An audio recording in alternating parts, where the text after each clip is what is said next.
నిన్న మీరు చూశారు, మొన్నటి వరకు బ్రిటన్ పరిపాలించినటువంటి వ్యక్తి మన దేశీయుడే, సునాయక్ ఉన్నాడు. ఆయన ఇప్పుడు ఆయన ఓడిపోయాడు ఆ పార్టీలో. కానీ 25 మంది పార్లమెంట్ మెంబర్లు భారతీయ సంతతి అంటే ఇండియన్స్ అయ్యారంటే అది ఇండియన్స్ యొక్క శక్తి సామర్థ్యం అని మీ అందరికీ విజ్ఞప్తి చేస్తున్నా.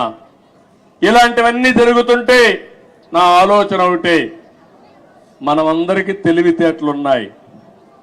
ప్రపంచంలో అందరికంటే కూడా ఆమోదయోగ్యమైన వ్యక్తులు భారతీయులు. అందులో అగ్రస్థానంలో ఉండే వ్యక్తులు తెలుగు జాతి. ఇది మనం అందరం కూడా, అందుకే నేను చెప్తున్నా, సేవ ఒకప్పుడు 75 సంవత్సరాలకు ముందు బ్రిటిష్ వాళ్ళు వచ్చి మనల బారి పరిపాలించారు. వాణిజ్య కార్యక్రమాలకు వచ్చారు, వ్యాపార నిమిత్తం వచ్చారు, తర్వాత పాలకులుగా మారారు. మనకు అలాంటి ఆలోచనలు లేవు. కానీ ప్రపంచానికి సేవ చేసే అవకాశం భారతీయులకు ఉంది. సర్వీస్ ద్వారా, కంపెనీల్లో పనిచేసే ద్వారా, లేకపోతే రాజకీయాల్లో కూడా ప్రజలకు సేవ చేసే అవకాశం మన వాళ్ళకు ఉంది. దానికి కారణం ఎక్కువ యంగ్స్టర్స్ ఉన్నారు, టెక్నాలజీ బాగా నేర్చుకున్నారు, మంచి నాయకత్వాన్ని ఇస్తున్నారు. ఇవన్నీ కూడా ప్రోత్సహించి 2047కి ప్రపంచంలో 30% అగ్రస్థానంలో తెలుగు జాతి ఉండాలి. దానికోసం నేను పనిచేస్తా. నాకు తెలంగాణ అని, ఆంధ్ర అని కాదు, తెలుగు వారి అభివృద్ధి కోసం నిరంతరం పనిచేస్తారని మరొక్కసారి మీ అందరికీ తెలియజేస్తున్నా. నాకు ఈ జాతి అన్నీ ఇచ్చింది. ఏ నాయకుడికి ఇవ్వని గౌరవం నాకు ఇచ్చింది. 9.5 సంవత్సరాలు ముఖ్యమంత్రి.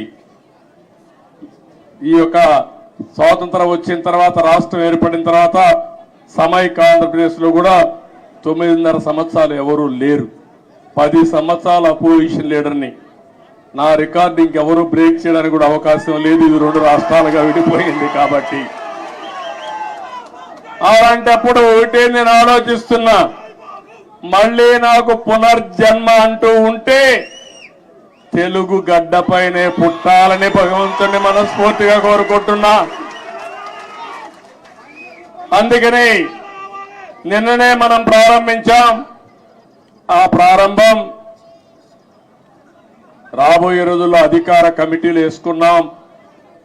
అదే మరి 2 రాష్ట్రాల సమస్యల్ని సామరస్యంగా చర్చల ద్వారా పరిష్కారం చేయాలని ముందుకెళ్ళాం. ఇంకా రాబోయే రోజుల్లో అవన్నీ ఒక దారికి తీసుకుపోయి, రాజకీయాలు ఎన్నైనా ఉండొచ్చు కానీ ఆ రాజకీయాలు జాతి ప్రయోజనాలే ముఖ్యంగా మనం పనిచేస్తే ఏ సమస్య ఉండదని చెప్పి కూడా నేను మీకు తెలియజేస్తున్నా. ఈరోజు మీరు ఒక్కసారి చూస్తే నేను తిరగని ప్రాంతం లేదు తెలుగు నేల పైన. ఆదిలాబాద్ మొదలుకొని శ్రీకాకుళం వరకు తెలియని గ్రామం లేదు, తెలియని ప్రజానీకం లేదు. అలాంటి ప్రజలందరినీ చూశాను. ఇప్పుడు కూడా అదే అనిపిస్తుంది నాకు. ఇక్కడికి వచ్చినప్పుడు మీ యొక్క ఎనర్జీ చూసిన తర్వాత, మీ ఉత్సాహం చూసిన తర్వాత, దీనికంటే ఏ నాయకుడైనా ఏమైనా కోరుకుంటామని అడుగుతున్నా. మీరు నాకు అధికారాన్ని ఇచ్చారు. తిరిగి నేను సేవాభావంతో అనేక కార్యక్రమాలు చేశా. అది నా జీవితంలో దానికంటే ఇంకేం కోరుకునేది లేదు. కానీ నేను ఒకటే చెప్తాను, నా జీవితం ఉన్నంత వరకు, చివరి రక్తపు బొట్టు ఉన్నంత వరకు ప్రజలకు ఏం చేయాలో అవన్నీ చేస్తానే ఉంటాను. ఇప్పుడు నేను ఆలోచించే విధానం మీరు చూస్తే రాబోయే 30 ఏళ్లలో ఏం జరుగుతుందో ఇప్పుడే ఊహించి దానికి ఒక విజన్ తయారు చేసుకుని ముందుకు పోవాలనేది నా మనస్తత్వం. అందుకే ఈ సందర్భంగా నేను మిమ్మల్ని అందరినీ ఒకటే కోరుతున్నా. మీ తెలంగాణలో మా తమ్ముడు ఇప్పుడే చెప్తున్నాడు, మొన్న ఆంధ్రప్రదేశ్ లో ఎన్నికలు వచ్చాయి. ఎన్నికలు వస్తే నేను వినూత్నంగా ఆలోచించాను. ఈసారి అందరినీ సీనియర్స్ నే కాకుండా యంగ్స్టర్స్ తీసుకొచ్చాను, రీస్ట్రక్చరింగ్ ప్రారంభించాను. యువకుల్ని, ఉత్సాహవంతుల్ని, చదువుకున్న వాళ్ళని సామాజిక న్యాయమే ధ్యేయంగా పెట్టుకుని అందరినీ మంచి వ్యక్తులు తీసుకొచ్చాను. ఆ యొక్క ఇది మీరు చూస్తే బ్రహ్మాండంగా ప్రజలు కూడా బ్రహ్మరథం పట్టారు. తెలుగుదేశం చరిత్రలో ఇంత పెద్ద విజయాన్ని నేను ఎప్పుడూ చూడలేదు.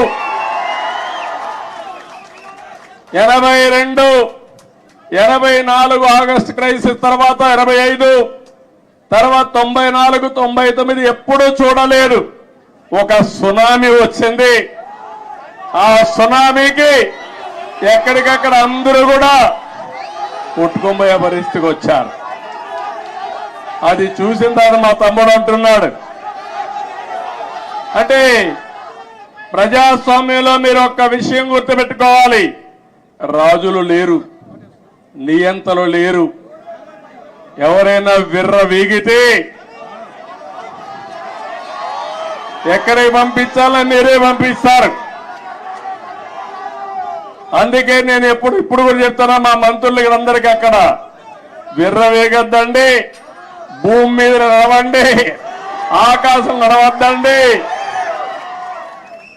ప్రజలకు మనం సేవ చేయాలి కానీ మనము ప్రజలకు సేవకులు కానీ పెత్తందారులు కాదు. ఆ విషయం గుర్తుపెట్టుకోమని అందరికీ ఎప్పటికప్పుడు హితబోధ చేస్తున్నా. అందుకే ఒక మాట అన్నాను నేను, CBN 95 2024 కాదు, CBN 95లో ఏ విధంగా పనిచేశాడో అదే విధంగా పనిచేస్తానని నిన్నే చెప్పాను. ఆ రోజుట్లో మీరు నాతో తిరిగిన వాళ్ళు ఇక్కడ ఈ గడ్డ మీద చూసుంటారు. 90 రోజులు తిరిగాను హైదరాబాద్ లో. ఆకస్మిక తనిఖీలు, తెల్లవారుజామున లేచి అందరి తలుపు తట్టి నిద్ర లేపి సమస్యలు తెలుసుకుంటూ పరిష్కారం చేసిన రోజులు అవన్నీ. అలాంటివి చాలా చేశాం. ఆ రోజు చేసిన కార్యక్రమాలే మీరు చూస్తే శ్రమదానం, అదే మరి జన్మభూమి, అదే మారిగా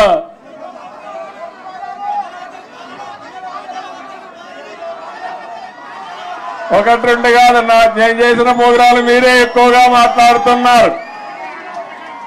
ఆ రోజు పరిపాలన ఒక ఉద్యమ స్ఫూర్తితో తీసుకుపోయినా అవునా కాదా అని అడుగుతున్నా. కొత్త కొత్త ఆలోచనలు చేశాం. ఆ ఆలోచనల్ని ఎక్కడికక్కడ అమలు చేశాం. నన్ను అడిగారు, నేను సైబరాబాద్ అంటే కొంతమంది నన్ను ఎగతాళి చేశారు, ఏంటిది కొత్త విషయం మాట్లాడుతున్నామని. ఆ రోజు సికింద్రాబాద్, హైదరాబాద్ ఉంది. నేను ఆలోచించాను ఏ పేరు బాగుంటుందని. సరైన నేమం ఇన్ఫర్మేషన్ టెక్నాలజీ వచ్చింది, సైబరాబాద్ అని పేరు పెడదామని పెట్టి కడాన అమెరికా అధ్యక్షుడు బిల్ క్లింటన్ పిలిపించినప్పుడు నామకరణం చేశాం. మన టెక్నాలజీ ఆయన చూసి ఆ రోజుల్లోనే ఆశ్చర్యపోయాడు, ఒక హైదరాబాద్ లో టెక్నాలజీ ఇంత అడాప్ట్ చేసుకున్నారని. అది నా స్వార్థం కోసమో కొంతమంది స్వార్థం కోసం కాదు, జాతి ప్రయోజనాల కోసం మనం చేయడం జరిగింది.